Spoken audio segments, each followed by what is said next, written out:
Ngayong gabi guys, gumawa tayo ng ulam. Itong ulam na to guys ay tinatawag nating kinilaw. Ayan, magkikilaw tayo ngayon guys kasi parang na-miss natin yung ulam na kinilaw. Ayan yung kikilawin natin, yung maliit na mga isda. Ayan, meron tayong pipino. At saka yung maliit na isda ay malinis na ito. Kinukuha na natin yung ulo. At saka yung mga panakot niya, ayan, merong bombay. At saka yung luya.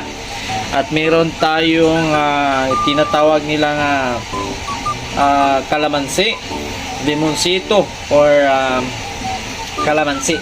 Ayan. Ayan, yung paggawa ng kinilaw guys,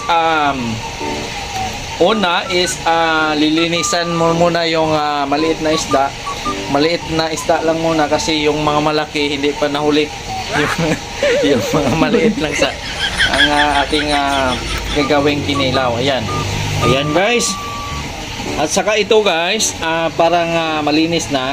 At saka lagyan natin ng panakot. Ito guys, panakot na bombay at saka luya. Ayan. Bombay at saka luya. I-mix lang natin ng konti. Ayan, i-mix natin. Pagkatapos ng i-mix ng yung mga panakot, lagyan natin ng limonsito. Ayan, limonsito.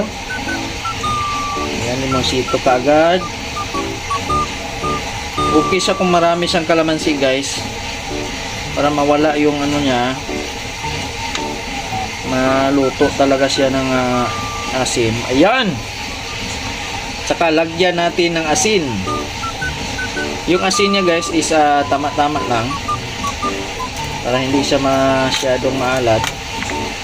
At lagyan natin ng sugar. Ayan yung sugar guys.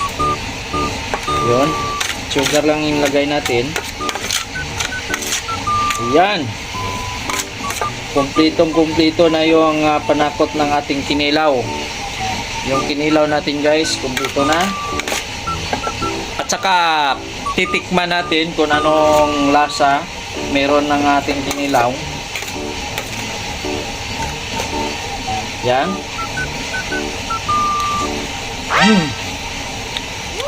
Sarap. Ayan guys, oh. Kung makikita nyo guys, saktong-sakto siya. Naluluto talaga siya. Wow. Sarap siya guys. Huli nating ilagay itong pipino. Ayan yung pipino. Ilagay natin. At saka ating titikman kung sakto na ba sa timpla. Ayan guys, nakita nyo, tikman natin. Grabe.